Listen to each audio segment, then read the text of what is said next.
हिंगोलीतील शेतकऱ्यांना मोठ्या पावसाची प्रतीक्षा आहे। असमाधानकारक पावसामुळे शेतकरी चिंतेत सापडले आहेत।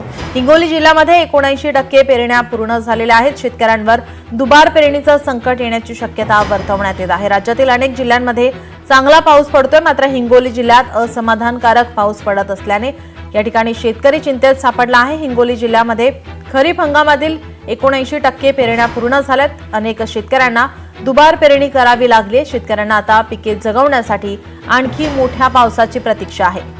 याचाच आढावा घेतला आमचे प्रतिनिधी गजानन वाणी यांनी। राज्यातील अनेक भागामध्ये चांगला पाऊस पडतोय, मात्र हिंगोली जिल्ह्यामध्ये असमाधानकारक पाऊस पडल्यामुळे शेतकऱ्यांना आता मोठ्या पावसाची परती लागलेली।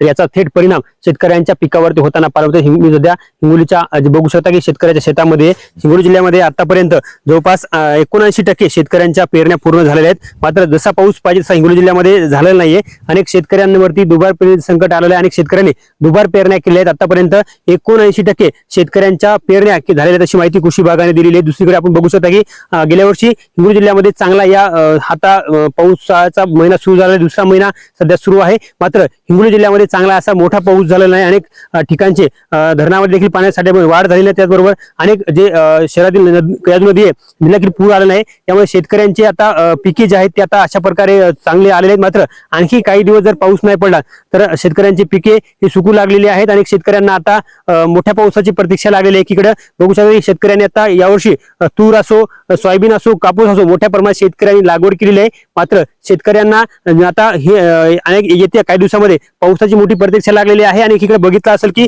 कृषी विभागाने देखील हवामान खात्याने देखील जिल्ह्यामध्ये चांगला पाऊस पडेल असं हवामान खात्याने दर्शवलं। मात्र हिंगोली जिल्ह्यामध्ये जे आहे ते पाऊस चांगला पडत नाही। आणि जिल्ह्यातील जे अनेक प्रकल्प जे आहे नदी असो, त्याचबरोबर नदी नाले जे असो, अनेक प्रकल्प जे ते कोरडे ठाक आहेत। यामुळे शेतकऱ्यांची पिके जगवण्यासाठी शेतकऱ्यांना आता मोठी धडपड करावी लागत आहे। तर आणि आता हा दुसरा महिना सुरू झाला तरी देखील हिंगोली जिल्ह्यामध्ये चांगला पाऊस पडत नाही। त्यामुळे शेतकऱ्यांना आता हिंगोली जिल्ह्यातील शेतकऱ्यांना चांगल्या पावसाची मोठी प्रतीक्षा लागलेली आहे। कॅमेरामन राजेश सोबत गजानन वाणी, लोकशाही मराठी, हिंगोली।